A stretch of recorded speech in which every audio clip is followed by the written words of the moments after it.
pessoal, boa tarde a todos. Meu nome é João Gabriel, eu sou psicólogo, estou aqui com o João Lucas também, que é psicólogo. E hoje a gente vai estar falando aqui para vocês sobre o tema autodidatismo e pensamento crítico. Então a nossa ideia é dividir essa palestra em 3 partes. Inicialmente a gente vai falar sobre autodidatismo e sobre como desenvolver o autodidatismo. Depois a gente vai falar sobre pensamento crítico. E por fim a gente vai amarrar essas 2 ideias e trazer umas questões adicionais aí para vocês. Então a gente vai ter até as 6h30 para poder estar falando aqui.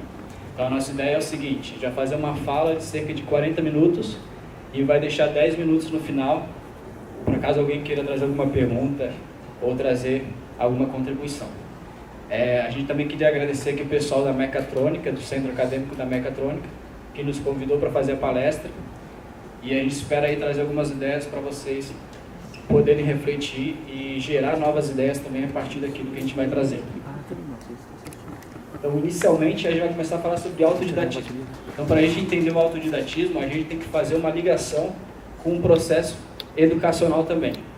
Então, antes de mais nada, autodidatismo é uma palavra que significa aprender por si mesmo, ou seja, você se instruir pelas próprias pernas.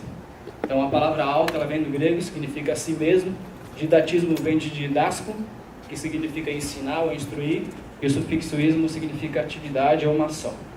Então, o autodidatismo que a gente chama atenção aqui não é aquela pessoa que vai se isolar do mundo e vai ficar estudando sozinha e não vai ter contato com ninguém. Não, o autodidatismo é aquele que corre atrás daquilo que ele quer. Então, ele encontra pessoas, ele encontra livros, participa de eventos, ele é empreendedor no processo de aprendizagem dele. Então, o que a gente vai tentar trazer aqui são técnicas e práticas para que a gente possa ser mais empreendedor no nosso processo de aprendizagem. Para que a gente não fique dependendo tanto de professores ou autoridades na mediação daquilo que a gente aprende. Então, educação é uma palavra que ela tem suas raízes em 2 termos latinos. O primeiro é educare e o segundo é educere. Educare significa nutrir e alimentar. Então, a concepção pedagógica que está associada a esse termo educare é uma pedagogia na qual o aluno é visto como um recipiente vazio. Então, o aluno ele é visto como mais passivo no seu processo de aprendizado. E caberia ao professor depositar no aluno os conhecimentos e as ideias. Então, é uma concepção da educação onde a gente é mais passivo, menos crítico e menos autodidata. Então, o aluno bom, diante dessa concepção, seria aquele que consegue repetir com fidedignidade aquilo que ele aprende, aquilo que o professor ensina para ele. E por outro lado, a gente tem a concepção de educere, que significa você conduzir algo de dentro para fora. Então, o que é educere? Parte do pressuposto de que o aluno já tem capacidades, de que ele já tem potencialidades. E o papel do professor seria fazer essas capacidades ficarem mais proeminentes, ficarem mais intensificadas. Então, a ação pedagógica seria mais autodidata e mais crítica. Então, por que eu trouxe essas 2 raízes da palavra educação? Primeiro, para a gente poder pensar a nossa própria educação. Então, que tipo de educação a gente teve, desde a infância até a escola, até a formação acadêmica? Foi uma educação que estimulou mais essas questões autodidatas ou uma educação que nos tornou mais dependentes de professores ou mais passivos no nosso processo de aprendizagem? Então, a reflexão inicial que a gente traz é essa, para a gente ver que tipo de educação a gente teve e o que a gente pode fazer para poder ser mais autodidata, ser mais empreendedor no nosso processo de aprendizagem. Então, agora eu vou passar a palavra aqui para o João Lucas, que ele vai trazer para vocês algumas técnicas e procedimentos para a gente desenvolver esse empreendedorismo na nossa aprendizagem, que é o autodidatismo. Bom, pessoal, meu nome é João Lucas, né? Eu vou fazer uma breve apresentação, mas para não cortar muito o flow aqui da palestra, mas eu sou psicólogo clínico, trabalho com terapia cognitivo-comportamental e com orientação profissional de carreira. Bom, o que a gente quer aqui para vocês? Basicamente é quebrar um pouco do paradigma educacional, que foi isso que o João Gabriel trouxe. E também, com o autodidatismo, o que vai acontecer? O primeiro ponto é que a gente vai ver que algumas habilidades que a gente tem não necessariamente são inatas e também não são dons, né? Às vezes, a pessoa ali é super boa em álgebra, né? Ou cálculo A, B. Então, você já fez assim, né? Não sou. E o que acontece? Isso pode ser desenvolvido. né? Não é um dom, não é uma coisa que a pessoa nasce com isso e, bom, eu não vou ser bom nisso ou eu sou bom porque eu nasci assim. Na verdade, são habilidades que a gente vai desenvolver ao longo do tempo e também conforme o nosso interesse.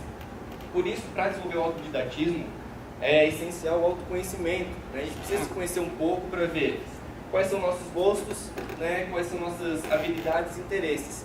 Por exemplo, vou criar um exemplo aqui, mas vamos supor que eu goste muito de álgebra, né? Não é meu caso, mas vamos supor que eu gosto.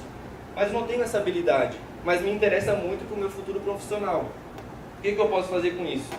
Eu posso começar a aprender, eu posso ser autodidata para aperfeiçoar esse conhecimento, né? Então a gente precisa começar a ver quais são nossos reais gostos, interesses e habilidades. Tem habilidades que a gente já tem, a gente vai já desenvolvendo com o tempo. Às vezes a gente não identifica como habilidade, mas a gente começa a se conhecer um pouco mais, a gente começa a ver, bom, eu sou bom nisso, né? Eu tenho uma qualificação nessa área. E aí a gente já vai começar a se conhecer um pouco mais. Então assim, ó, o pilar do autodidatismo é o autoconhecimento. Precisa obrigatoriamente se conhecer um pouco para ver o que a gente vai se aprofundar. E aí vem a reflexão, né? O que eu quero aprender? Qual é a minha necessidade no momento? Ou por que eu quero aprender tal assunto? E qual é o meu objetivo em me aprofundar nesse tema, nesse assunto ou nesse tema? Bom, aí entra algumas questões que eu coloquei ali que podem permear no individual, né, nos grupos, no social e no profissional. Só que assim, isso não é separado. Na verdade, se eu pegar, por exemplo, ali, individual, bom, eu quero aprender arquitetura de microcomputação. Acho que vocês têm uma matéria semelhante a isso, o pessoal da mecatrônica. Eu posso utilizar isso, né, esse autodidatismo nesse tema, para me qualificar como pessoa, isso no âmbito individual, como uma curiosidade, ou porque eu só quero ficar mais capacitado para entender esse assunto. Bom, é uma escolha também. Mas eu também posso, já no âmbito ali grupal, por exemplo, eu vejo que eu tenho alguns amigos que se interessam por tal tema, né? Tema, por exemplo, de ciências tecnológicas, né? E aí o que acontece? Eles têm uma certa dificuldade de aprender ou entender o que está sendo pedido, né? Ou solicitado naquele tema apresentado. E aí, por exemplo, eu vejo que eu tenho mais facilidade de aprender e também repassar essa informação. Então eu também posso estar me qualificando por esse interesse para esclarecer amigos, colegas de faculdade, de graduação, até familiares, independente do tema que você está interessado. Eu estou puxando um pouco mais para a área de engenharia, mas isso também pode ser com política, com empreendedorismo, com comportamento humano. Qualquer assunto de interesse de vocês é possível, acontece, é muito possível que vocês consigam desenvolver, consigam criar novas habilidades de entendimento e de aperfeiçoamento no tema que vocês desejam. E aí, no âmbito social profissional, acontece, não é raro, que chega num momento, chega numa empresa ou numa situação X, que você já antecipa algumas informações, você já tem habilidade para aquilo, já tem compreensão daquele assunto e consegue também antecipar algumas resoluções de problemas, né? Então, o autodidatismo também influencia muito nessa questão de ter uma melhor atuação individual, grupal, social e profissional, né? E é isso que vocês vão ter que ver quais são os temas de interesse. Bom, aí entra as técnicas autodidatas, né? O que eu quero ressaltar, que é muito interessante, que às vezes a gente não tem um hábito de leitura, algumas pessoas, né? Mas o autodidatismo ele é necessário que a gente tenha um certo hábito. E às vezes, como a gente às vezes não leu, sei lá, durante o ensino médio, durante a graduação, ao longo da vida não pegou muito hábito, pegar um livro mais técnico, que a gente quer aprofundar no tema, fica um pouco mais desconfortável. E o que acontece? A gente precisa criar um hábito. E esse hábito ele tem que ser recompensador, né? E como é que a gente faz isso? Bom, primeiro a gente tem que ver qual que é a nossa motivação. E daí, de novo, para entrar na motivação, tem que entrar lá no autoconhecimento. Depois da motivação, entra na auto-organização. O que isso quer dizer? Como é que eu vou me organizar no meu dia a dia para aprender esse tema que eu quero? Vamos supor, empreendedorismo ou política, enfim. Como é que eu vou me organizar? E aí isso vai depender desde questões físicas. Bom, quando eu sento para estudar, eu sinto dor nas costas. Então vamos organizar isso, né? Vamos fazer um alongamento, botar uma atividade física na rotina, melhorar o sono, né? Depois entra questões emocionais, mentais. Enfim, é toda uma auto-organização para fazer um preparo nesses estudos, para começar a criar esse novo hábito de rotina. Depois, seria a questão de ter um lembrete, ou seja, você vai começar a lembrar que você vai estudar aquele tema. Se eu for estudar álgebra, que é um conteúdo que eu quero aprender, por exemplo, e eu não sei nada, mas eu preciso começar a criar esse hábito, preciso começar a criar esse gosto de estudar álgebra. Então eu posso pegar, sei lá, 30, 40 minutos por dia e começo a criar. Então, bom, eu vou estudar álgebra por quê? Vocês vão ter que ir lá ver o motivo de vocês, qual vai ser a motivação, né? Começa a gerar auto-organização, então vocês vão começar a lembrar que tem que estudar esse tema que vocês querem aprofundar. Depois, entra a questão da rotina, né? Ou seja, vocês já vão conseguir estabelecer uma rotina específica. Bom, segunda, quarta e sexta eu vou estudar tal assunto que me interessa, que eu vejo que vai ser bom para minha vida pessoal ou para minha carreira, enfim. E aí, por fim, vem a recompensa, que esse é um conteúdo mais abstrato. Uma vez eu perguntei assim, mas depois dessa rotina toda de estudos, qual que é a recompensa de vocês? Né? Daí um aluno falou assim, é o sono, é dormir. Também é uma recompensa, né? Depois de uma rotina às vezes pesada, né? E chegar lá e descansar. Outra pessoa fala, eu vou ver Game of Thrones. Também, né? Também é uma possibilidade de recompensa. Mas aqui a gente não quer enfatizar esse tipo de recompensa. No primeiro momento pode ser útil, né? Só que ela não é a mais eficaz. O tipo de recompensa que eu quero enfatizar para vocês, para esse hábito ser consolidado, é a recompensa em sentir satisfação e um bem-estar, uma autorrealização em conseguir aprender aquele conteúdo. Bom, no primeiro dia, estou começando a formar meu novo hábito, só me estressei, não aprendi nada daquele conteúdo, achei complicado.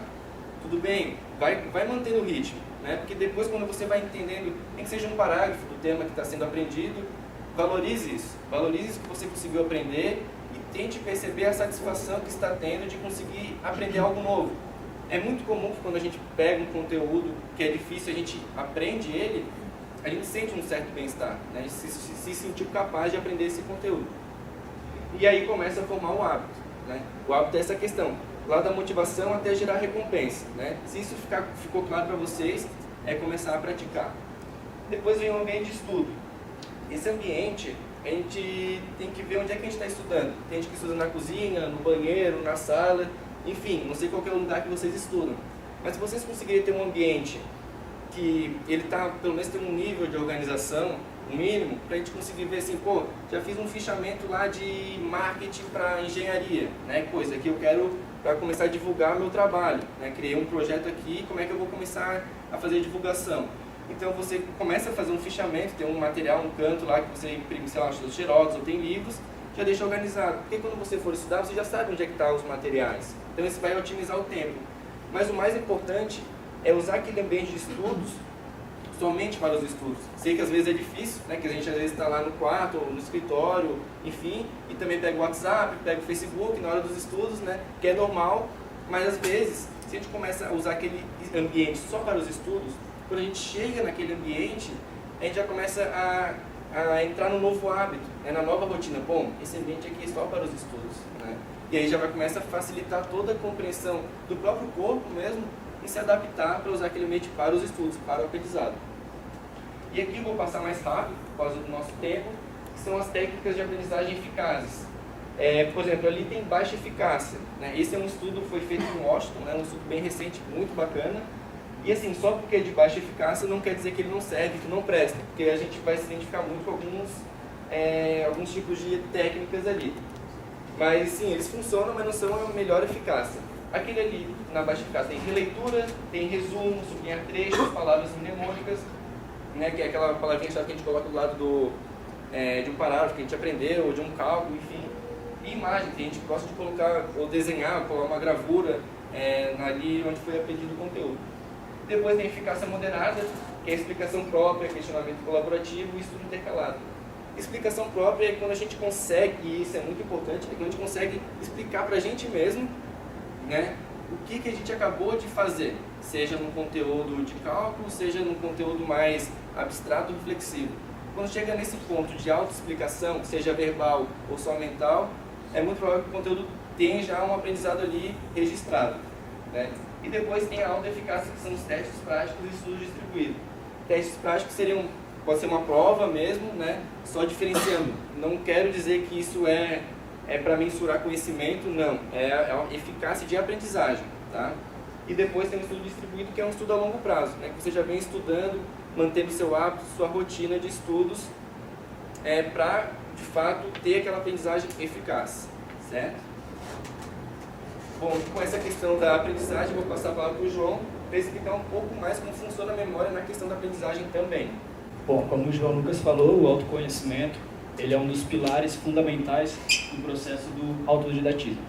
E também a gente acabar aprendendo algumas ferramentas. Então, uma ferramenta que a gente vai trazer aqui para vocês é o conhecimento, do ponto de vista da neurociência, sobre como funciona o nosso processo mnemônico, como funciona a nossa memória. Então, do ponto de vista da neurociência, a gente pode dividir didaticamente a memória em 3 partes. Primeiro, a memória sensório-motora, que ela tem uma duração brevíssima, de 0,1 a 0,5 segundos.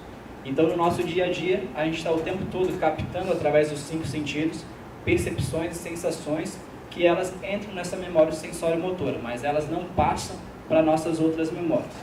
Então, depois nós temos a memória de trabalho, ou curto prazo.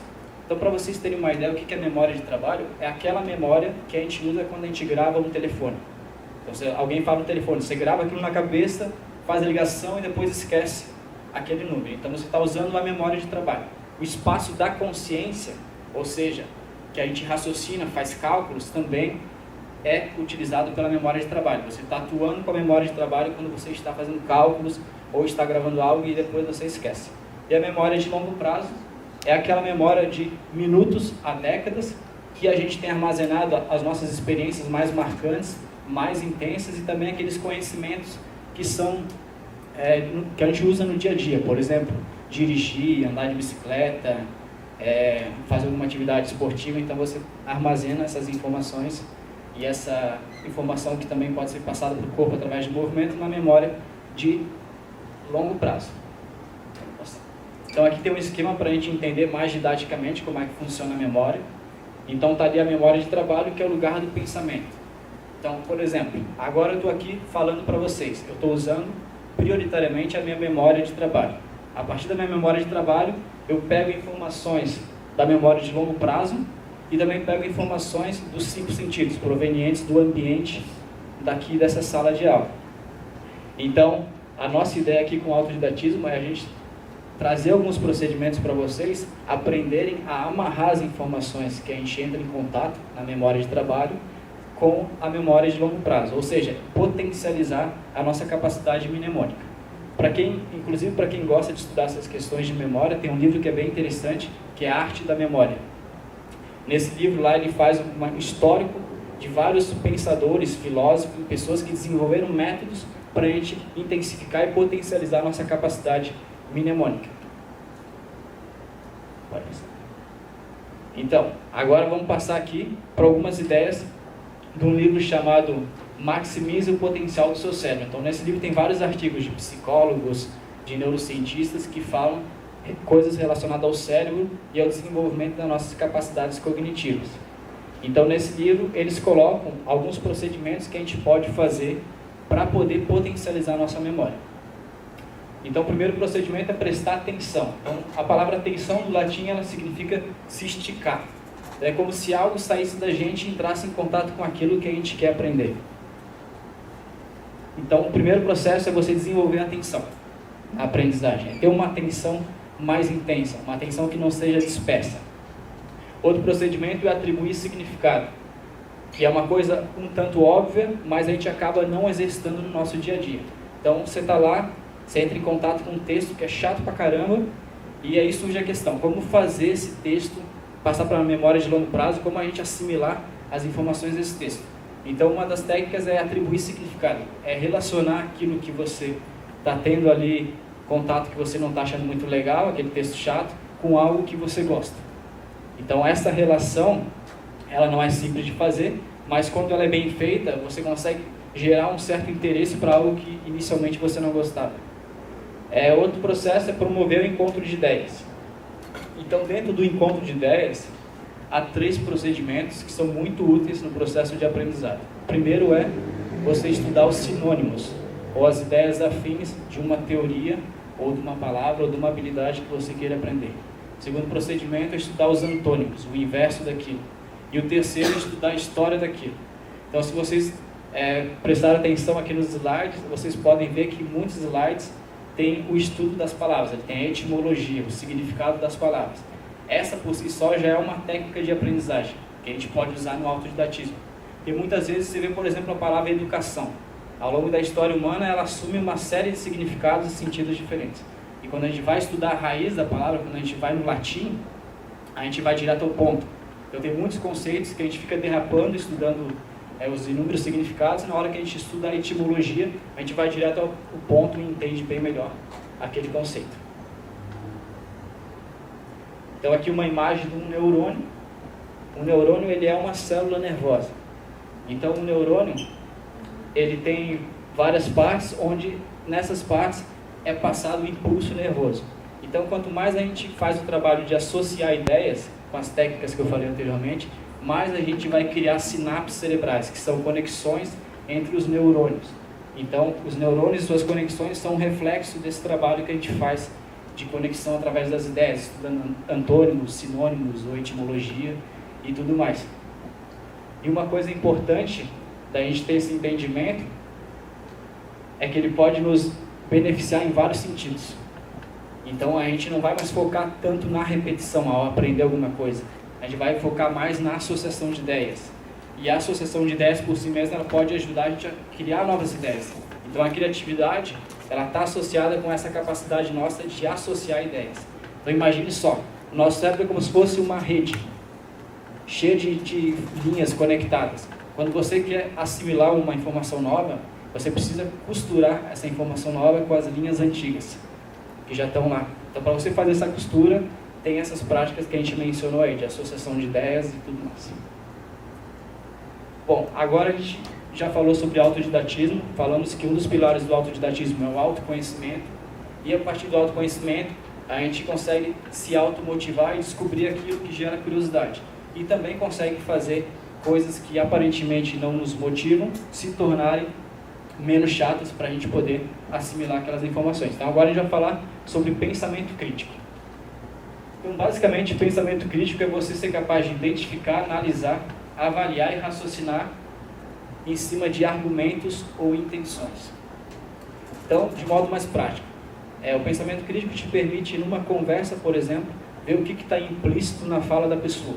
Ou te permite, quando você lê um texto, ver quais são os argumentos, quais são as intenções que estão ali por detrás do texto.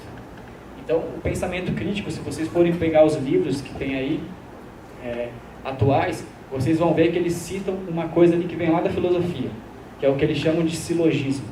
Silogismo é um argumento, que ele é subdividido em premissas e conclusão. Então, por exemplo, Paulo é homem, premissa número 1. Premissa número 2, alguns homens têm cabelo preto. Conclusão, Paulo tem cabelo preto.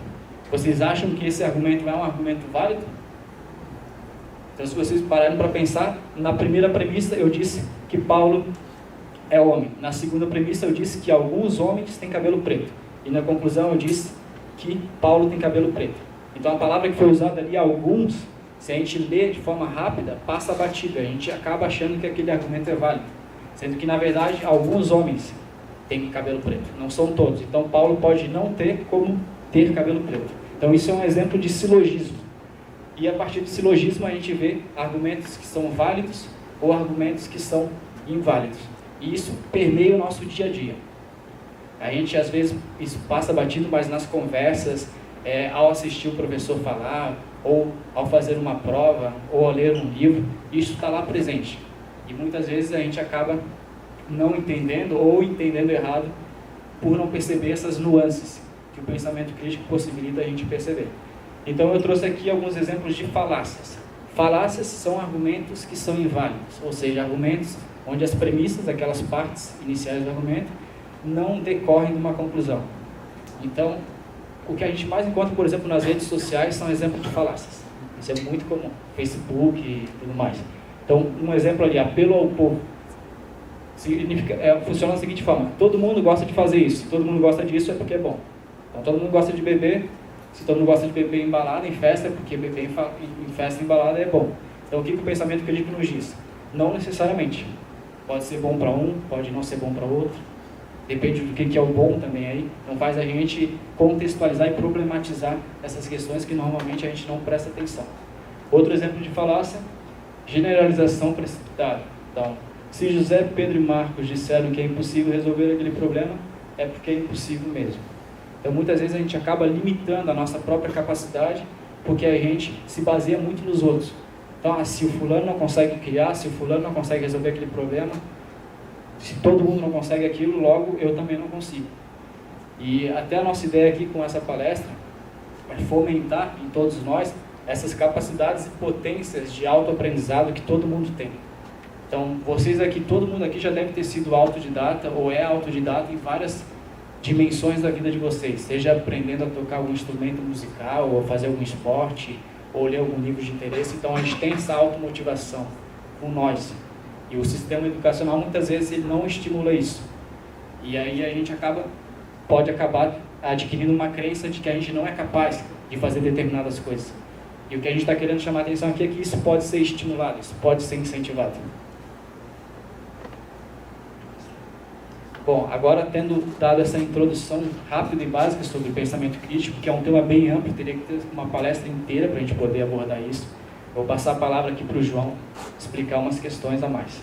E o interessante é que quando a gente começa a ficar com um pensamento mais crítico, ser mais crítico durante o dia, o autodidatismo também começa a ficar intercalado, porque se a gente começa a ficar mais crítico, a gente começa a buscar mais informações em outros contextos, seja numa pesquisa, enfim, para também ser mais crítico.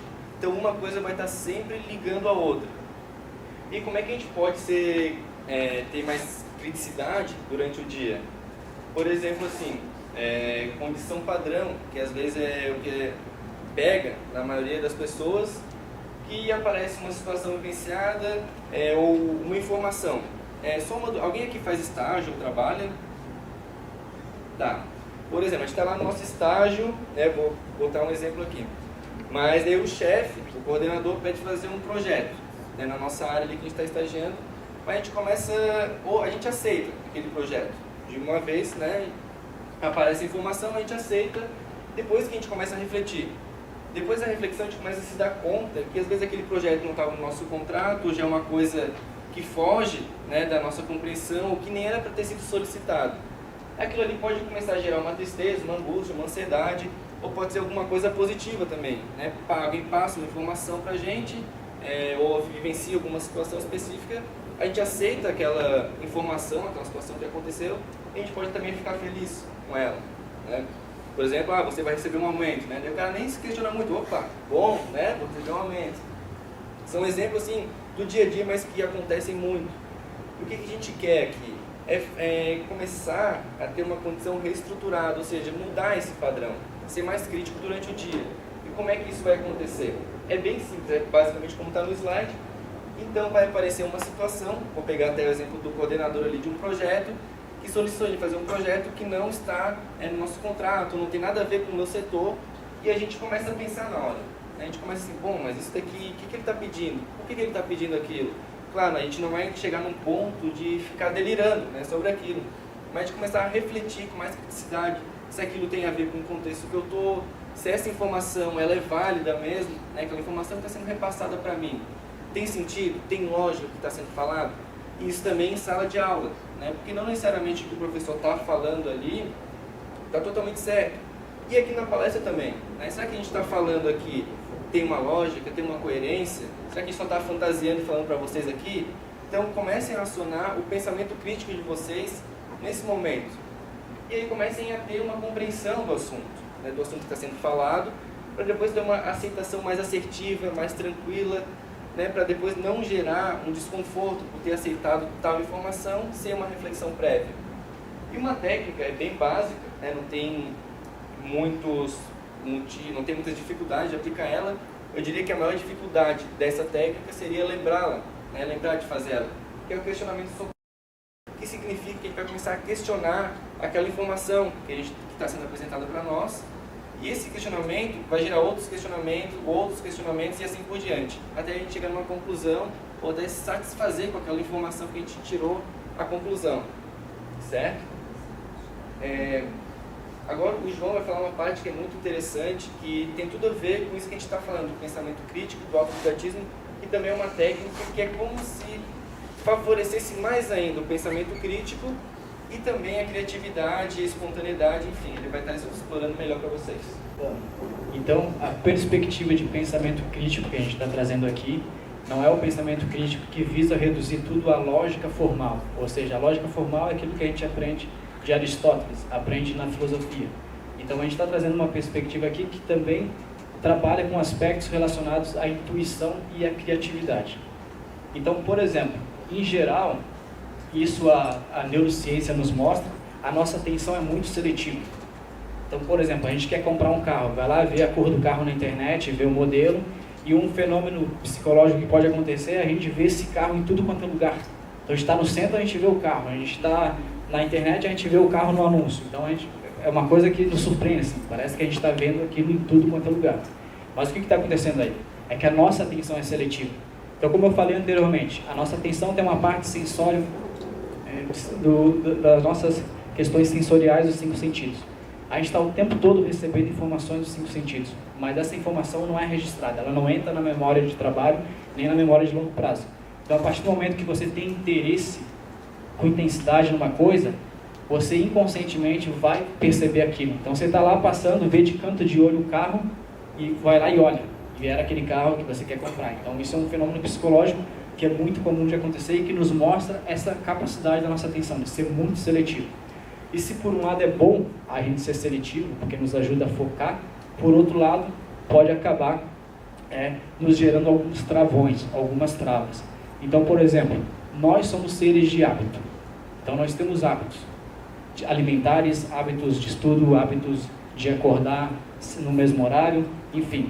E muitas vezes esse hábito nos condiciona a perceber sempre as mesmas coisas. Então, no caminho para a escola, no caminho para a faculdade, no caminho para o trabalho, a gente sempre percebe os mesmos objetos, os mesmos ambientes, e muitas vezes a gente tem os mesmos pensamentos. Então, a gente entra num certo tipo de automatismo, onde a gente parece estar num ciclo vicioso. E qual que é a consequência disso? É o tédio que a gente sente. Então, muitas vezes a gente sente um tédio muito forte e não sabe muito bem por quê. E qual que é a causa desse tédio? Justamente isso, a gente entra no ciclo de repetições. E essas repetições, elas são condicionadas pela nossa capacidade de atenção seletiva. Então, a gente fica muito fixado em determinadas coisas. Então, o que a gente traz aqui sobre o pensar fora da caixa, tem um conjunto de técnicas que hoje foram reunidas pela ciência cognitiva e psicologia cognitiva e comportamental, que eles chamam de mindfulness. Então, são técnicas e procedimentos que eles tiraram do budismo e trouxeram essas técnicas desprovidas dos elementos religiosos, dos elementos de crença. Pegaram só a essência dessas técnicas. Então, o que é essa técnica da mindfulness ou da atenção plena? É a gente ser capaz de ampliar a nossa capacidade de atenção. A gente ser capaz de enxergar coisas que a gente normalmente não enxerga. É a gente quebrar esse automatismo da nossa rotina. Então, o que a atenção plena diz? Essa técnica diz. Ela parte do seguinte pressuposto: na maior parte do tempo, a gente ou está fixo no passado, então pensando em coisas que nos aconteceram, ou fixo em alguma melancolia, ou alguma questão psicológica que nos deixa para baixo, ou a gente está fixado e antecipando um futuro que não aconteceu. Então a gente está lá antecipando, pensando em algo que vai acontecer, ou que pode acontecer, e essa fixação no futuro pode gerar ansiedade, e a fixação no passado gera melancolia e pode gerar depressão. Então, essa técnica da atenção plena é a gente ser capaz de entrar em contato com aqui e agora, com o momento presente, com o imediato do acontecimento. Então, ela visa a gente abrir mão, muitas vezes, de pensamentos que a gente é cúmplice, que a gente alimenta esses pensamentos. Então, muitas vezes a gente tem um automatismo de ficar sempre pensando em coisas passadas ou antecipando o futuro, porque a gente tem um prazer naquilo. Por mais que aquilo não seja dolorido ou sofrido, em um primeiro momento, se você investigar, você vê que há uma cumplicidade em você manter esses padrões. Então, a atenção plena é você simplesmente se focar no aqui e agora. Então, outra coisa interessante que a gente vê é que a sociedade, de modo geral, ela nos estimula a não ter atenção plena. Até com o processo educacional, que já é subdividido em matérias, que é segmentado, esse processo nos ensina a focar a nossa atenção, mas não a estar no momento presente de modo que a gente possa perceber várias nuances, várias coisas que estão acontecendo. Então, muitas vezes, sexta-noite. Todo mundo aqui já deve ter sentido essa sensação. Está lá sexta-noite, está todos os amigos na balada ou viajando e você sente, poxa, eu queria estar em outro lugar. Esse momento aqui está entediante, está chato. Então, o que isso nos mostra? Nos mostra essa tendência nossa de estar sempre idealizando, de querer estar num local ou estar fixado em algo no passado. Então, muitas vezes, a gente desvaloriza o nosso presente. A gente acaba jogando fora o presente, que é a oportunidade que a gente tem de mudar muitas coisas, de construir a nós mesmos, vamos dizer assim. Tem um filósofo francês, que é o Sartre, inclusive ele fundamenta a psicologia existencialista, que ele fala que o homem ele se constrói a cada momento. Então, é no momento presente que a gente tem a possibilidade de mudar nossas vidas, de construir habilidades de autodidatismo ou de pensamento crítico. Não vai ser no futuro idealizado, só quando fizer o curso com fulano. Não, é no aqui e agora que a gente já pode e já tem possibilidades de trabalhar nessas questões. Bom, agora eu vou passar a palavra para o João, para ele trazer de forma mais prática para vocês algumas técnicas da atenção plena, que são técnicas que a gente pode aplicar no dia a dia e aplicar a partir de agora. Então, a técnica, talvez você já conheça algumas delas, mas eu vou começar com uma mais simples, que é uma técnica diária, que a gente pode fazer em todo momento, ou até agora mesmo, que é a gente começar a colocar toda a nossa atenção no que a gente está fazendo, como o João falou, né? Às vezes a gente está antecipando o futuro ou relembrando o passado nesse momento. Então eu posso estar aqui na palestra escutando, posso estar pensando na namorada, no namorado, posso estar pensando, vai ter prova amanhã, ficar pro final do semestre. E a palestra, onde é que está? Bom, a gente tem que trazer para esse momento, né? O que eu estou sentindo nesse momento, o que eu estou pensando nesse momento, para começar a clarear um pouco. E como é que funciona essa técnica diária? Dá para fazer durante 16 horas, no sentido de que você vai estar ciente o tempo todo do que você está fazendo, do que você está pensando. Às vezes fazer às 16 horas, isso daí é impossível, coisa de doido, coisa de Buda, né, de monge. Não necessariamente. É difícil, mas não é impossível, né? Isso vai depender da prática de vocês. Mas também pode ser dividido em blocos. Por exemplo, hoje eu vou lavar a louça, né? Eu posso lavar a louça com a atenção que o João falou antes, que a gente fica dispensando, ou eu posso lavar a louça com total atenção, que eu estou falando, desde a esponja, né, da água correndo, coisas do dia a dia mesmo, né? Ou, por exemplo, eu vou dar uma caminhada hoje. O que eu vou fazer? Também posso estar pensando, mas a técnica é o quê? É trazer a consciência para o momento. Ou seja, se eu vou estar caminhando, eu vou estar só caminhando, né? Eu vou sentir minha perna mexer para frente e para trás, os músculos se exercitando, né? Esse é um tipo de técnica. A outra é a técnica de respiração, né? Só lembrando, ali na técnica diária pode ser com qualquer coisa. Vocês daí vão botar os critérios. Mas quanto mais vocês fizerem, quanto mais atividades acharem necessárias para desenvolver essa atenção plena para o dia a dia, eu já vou falar dos benefícios, que daí é interessante, é melhor para vocês. E aí a técnica de respiração, que é uma coisa simples, que a gente pode até fazer uma coisa bem rápida assim, ó. Se vocês colocarem uma mão, uma no tórax e outra no abdômen, qual que é a mão que levanta primeiro? Podem fazer, não precisa ter vergonha. E só respirem como vocês estão nesse momento. Qual que é a mão que levanta? Quem levantou o tórax primeiro? Tá, e o abdômen, meu pessoal. Bom, o que é colocado, né? A respiração correta, né, que vai trazer os benefícios que eu vou falar, é a respiração que o abdômen dá a estufada primeiro. Porque é uma respiração que quando a gente nasce, quando é bebezinho lá, se vocês repararem, o abdômen do bebê ele estufa primeiro. É uma respiração que ela é mais relaxada, ela é mais controlada e oxigena melhor o organismo como um todo, né? E com as circunstâncias da vida, né, a gente tem muitas questões de ansiedade, desconforto, angústia, a gente vai se prendendo e a respiração começa a se limitar só ao tórax, só ao pulmão. E é uma respiração, né, que quando a pessoa está mais focada aqui, ela tende a ficar um pouco mais ansiosa, um certo desconforto emocional. Isso não quer dizer que vocês estejam sentindo isso agora, quando é um padrão muito corriqueiro e mais intenso. E quando a gente começa a respirar pelo abdômen, como é que a gente faz isso? É estufar, né, o abdômen inspirando em média de 4 a 5 segundos, depois segura a respiração por 4 a 6 segundos também, e depois expira bem devagar, né, de 5 a 6 segundos. E você fica nesse processo, né? Claro, vocês vão ter que colocar atenção plena nesse momento. O que é isso? É prestar atenção no movimento do abdômen, né, do ar entrando pelo nariz e saindo, Então toda a sua atenção vai ficar nesse momento da respiração. E o que acontece? Começa a vir pensamentos, começa a lembrar de coisas que às vezes estão desconfortáveis, coisas para fazer, e que você vai ter que fazer, trazer toda a atenção para o momento da respiração. Então, a técnica é simples, né? Basta treino.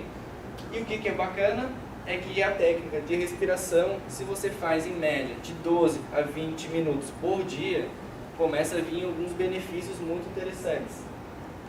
Isso aí começa a aparecer em média de 2 a 3 semanas, tá? Esses benefícios que eu vou falar agora. O primeiro é a concentração, ou seja, o córtex pré-frontal, que ele é responsável pelo pensamento crítico, pela tomada de decisão, pelo pensamento abstrato, ele começa a desenvolver. Isso que eu estou falando é porque tem as comprovações em neuroimagem, tá? Eles foram reparando isso ao longo de 3 semanas, já começou a ter uma desenvoltura eficiente. E também a própria memória, né? Ou seja, o hipocampo também é desenvolvido, e isso também vai contribuir para o desenvolvimento do aprendizado, do autodidatismo e do pensamento crítico também. E aí entra mais 2 questões, que seriam o alívio de ansiedade, para quem está sentindo certo desconforto e tal, e promove também um bem-estar.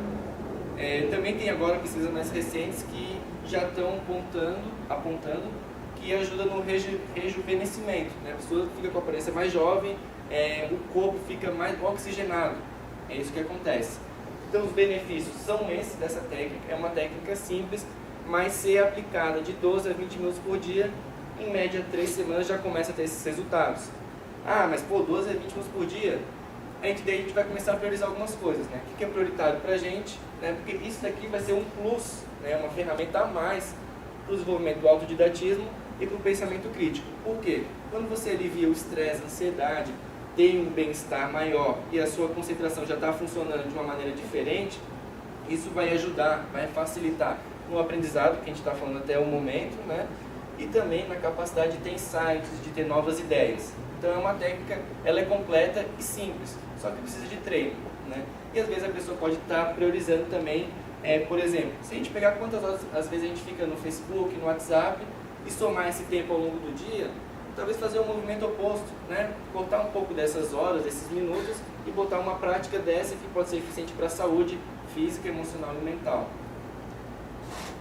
E agora, uma coisa também que essa técnica que a gente está falando agora lida muito com as emoções, tanto que dá um bem-estar, né? E agora o João vai estar falando sobre como lidar com os afetos no dia a dia. Isso vai ser muito importante para o autodidatismo e para o pensamento crítico, para as coisas ficarem mais eficientes ao longo do dia. Eu estava vendo ali que o nosso tempo já está se esgotando. A gente tem cerca de 5 ou 6 minutos. Não sei se vai se estender a palestra, vai depender do próximo pessoal que vem para cá. E eu queria saber se alguém tem alguma pergunta, algum questionamento, ou alguma colocação que queria apresentar aí. Estava explicando ali de estar presente e tal, né? E aí com a técnica de meditação, né? Eu vi isso algumas vezes. Eu queria só um conselho, acho que eu posso dizer assim, né? Tipo, você está presente ali lavando a louça, legal, né? Você podia estar pensando em algum problema que você tem no trabalho, enfim, estar presente no momento é bom, mas sei lá, no ônibus ou lavando a louça, fazendo alguma coisa mais mecânica. Entendi. Então, o que a gente está chamando a atenção aqui é o seguinte, essa técnica da atenção plena, ela não significa que o ideal é a gente estar o tempo todo focado no presente. Não, a gente tem uma mente, a gente pode pensar no futuro, pode pensar no passado, inclusive a gente é solicitado a fazer isso no dia a dia, há demandas que nos demandam pensar no que a gente tem que fazer, ou ir para o passado e elaborar alguma coisa que a gente vai fazer no futuro. Então o que essa técnica chama a atenção? É que muitas vezes isso se torna um problema. É como se fosse um diálogo interno, como se fosse uma tagarelice na nossa mente que está o tempo todo. E essa tagarelice que é motivo de gerar problemas psicológicos, daí como ansiedade ou como depressão. Então a atenção plena nesse sentido é você dar um corte nisso, você aprender a se desidentificar desse tagarelar interno. E as técnicas, como o João falou, é você se pôr no aqui e agora, se pôr no presente. Então, por exemplo, vocês aí sentados, perceber a sensação corporal do corpo de vocês em contato com a cadeira, perceber a respiração, perceber se os músculos do maxilar ou do corpo estão relaxados ou estão tensos. Então é criar condições para que você possa ampliar sua capacidade perceptiva.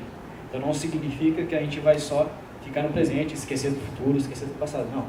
É uma forma da gente otimizar várias questões, inclusive para pensar no futuro e para pensar no passado. Não sei se é mais ou menos isso. Posso só dar uma contribuição rápida?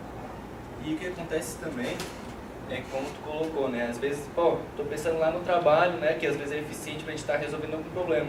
Mas por que lá na hora do trabalho o problema não foi resolvido? Né? Isso só para reflexão também, por isso que o João está falando, mas a gente está colocando um pensamento crítico a mais. Então, às vezes a gente está com a... Claro, temos que conseguir separar algumas coisas. Mas a gente está ciente naquele momento, a gente consegue fazer aquela condição de reestruturada do pensamento crítico no momento, às vezes aquele problema já é resolvido no momento.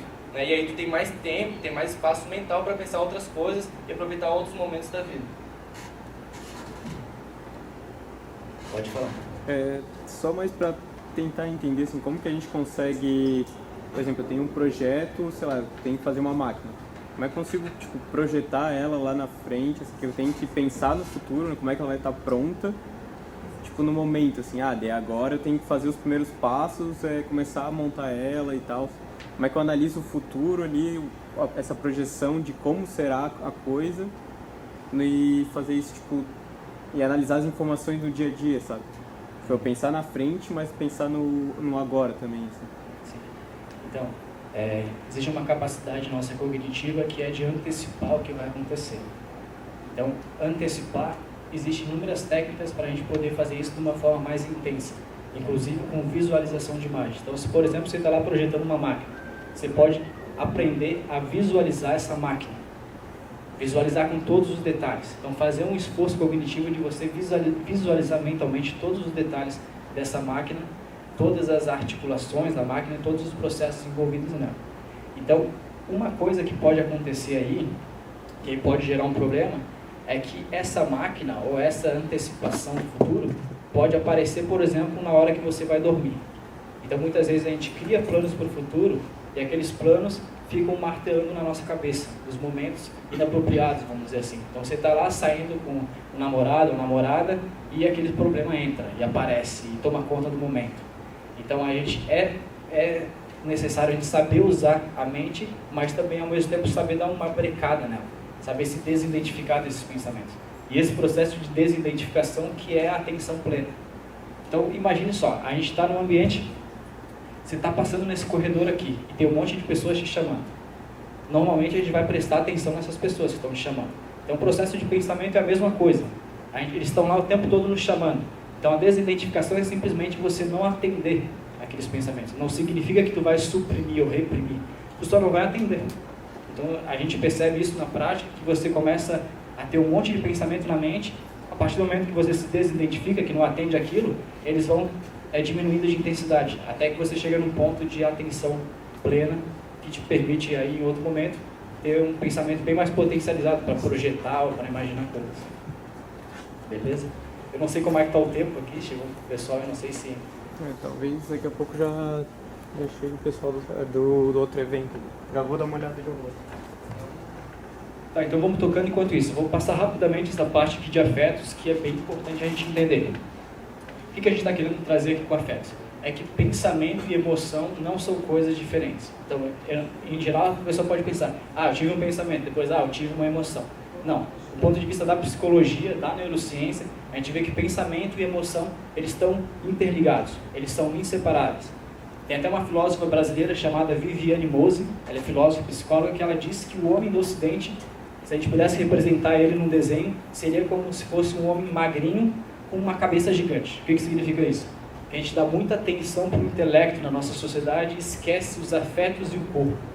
Então a gente é muito recompensado do ponto de vista intelectual, de repetição, de memorização.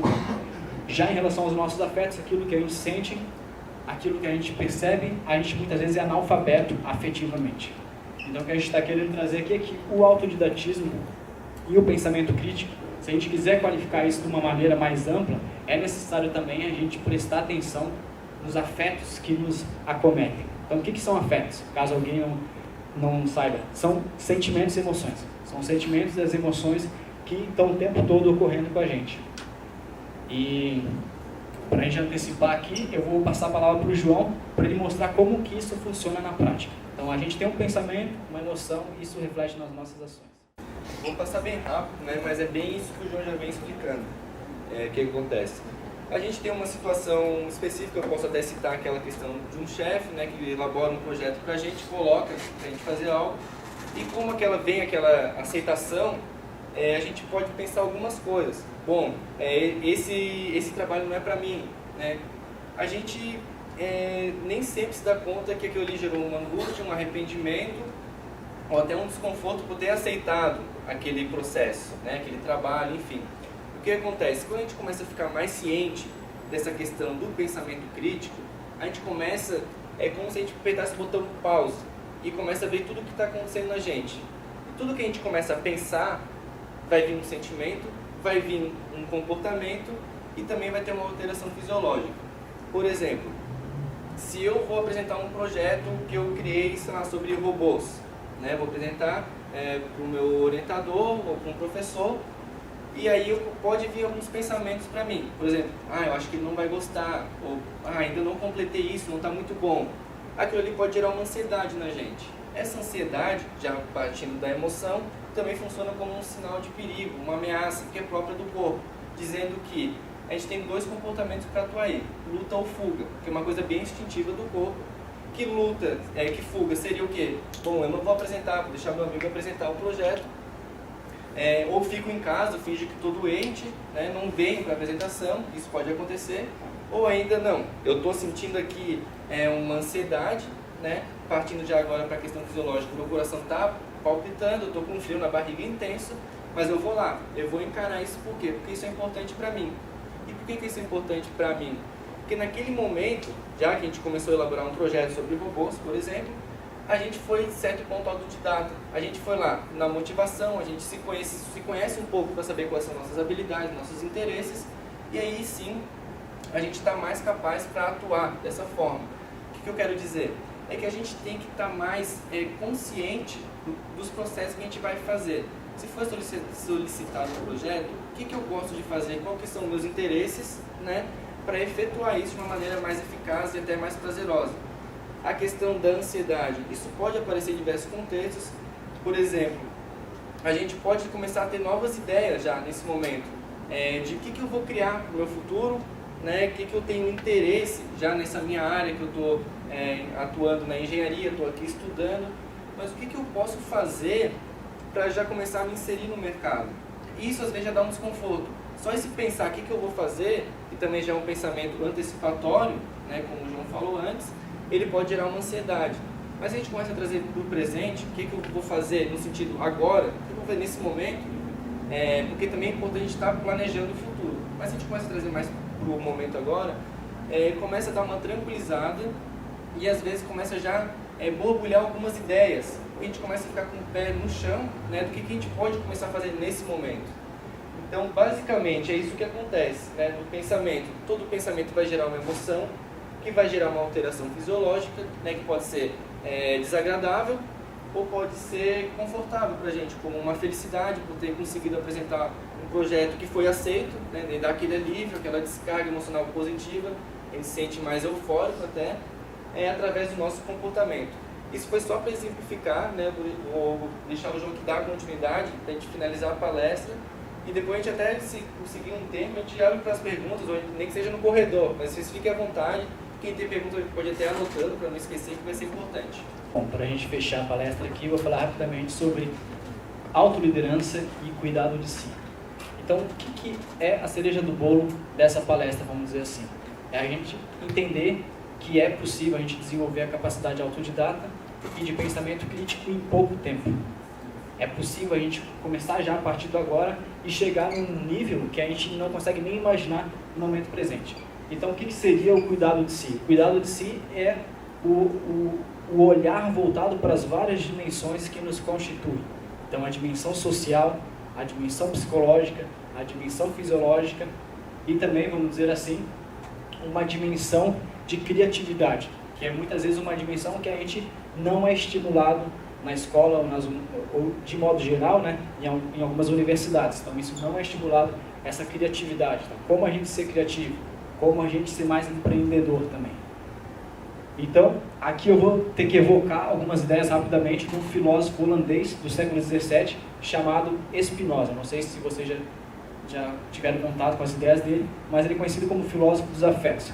Então, o que o Spinoza fala? Ele fala que todo ser humano ele tem uma potência, uma automotivação. E essa potência ela é elevada, ela é intensificada quando algo nos deixa alegre. E essa potência, por outro lado, ela é desintensificada e enfraquecida quando algo nos deixa tristes. Então, para o Spinoza, a nossa potência está em variação a todo momento. Então, por exemplo, de manhã estou lá, posso estar cansado, minha potência, minha energia pode estar baixa, no final do dia pode estar elevada. Então, isso varia ao infinito. E o que é que gera as variações de potência? São os encontros que a gente faz no dia a dia. Encontros com pessoas, encontros com ideias, encontros com objetos. Então, por exemplo, aqui, no Aqui Agora, nós estamos realizando um encontro de ideias. E a partir desse encontro que a gente está realizando, dependendo do que eu falo, do que vocês falam, a nossa energia, essa nossa potência, ela pode ser intensificada ou desintensificada. Então, o que o Spinoza disse? Que a vida é uma arte da gente fazer bons encontros. Então, a gente escolher no nosso dia a dia encontros que vão nos intensificar, encontros que vão nos deixar mais abertos, mais permeáveis para poder desenvolver habilidades ou desenvolver capacidades que a gente queira. Então, essa aqui é a questão que a gente traz do Spinoza. Então, a gente pensar a vida como encontros e buscar bons encontros, encontros que nos intensifiquem e nos façam nos sentirmos mais vivos, vamos dizer assim. E eu acho que é isso. O João Lucas agora vai fazer uma breve divulgação aqui do nosso serviço e depois a gente pode abrir para perguntas ou até mesmo no corredor, como ele falou, caso alguém queira ter mais um esclarecimento, enfim. Só até concluindo que tudo isso que o João falou é bem interessante, porque nas entrelinhas, o que a gente quer aqui para vocês? É quebrar alguns paradigmas e deixar bem claro que independente do que vocês desejem, ou aquilo lá que eleve a potência de vocês, é possível. É possível desenvolver qualquer habilidade, mas vai ter que ter um esforço do autodidatismo e do pensamento crítico. Então é colocar energia, é se conhecer para ver até que ponto eu vou colocar minha energia naquilo para aprender algo, para me desenvolver com aquela habilidade, seja um projeto que vocês têm interesse, enfim. É tocar em frente com segurança, né? Porque o autodidatismo ele dá isso, ele dá uma segurança porque você vai ter informação qualificada para ser compartilhada. E aí, né, a gente tem o nosso contato, né, já finalizando mesmo, que é o nosso site desenvolver-se.com, tem o Facebook e tem o nosso contato aqui, né, celular e WhatsApp. Também tem a nossa outra psicóloga, que é a Alessandra, que não pôde comparecer hoje. E a gente também oferece outros temas, né, que é sobre tecnologia e internet, drogas, orientação profissional de carreira, intelectualidade, o autodidatismo foi hoje, criatividade em tempos de reprodução, inteligência afetiva e a liberdade de pensar, a produção de si como obra de arte. E também, se vocês quiserem algum outro tema e tem interesse, pode entrar em contato com a gente, que a gente está elaborando e passando para vocês. Aqui estão as indicações de leitura para quem quer aprofundar no autodidatismo, também no pensamento crítico. Fique à vontade. E, bom, quem sabe nos vemos numa próxima palestra. Valeu, obrigado.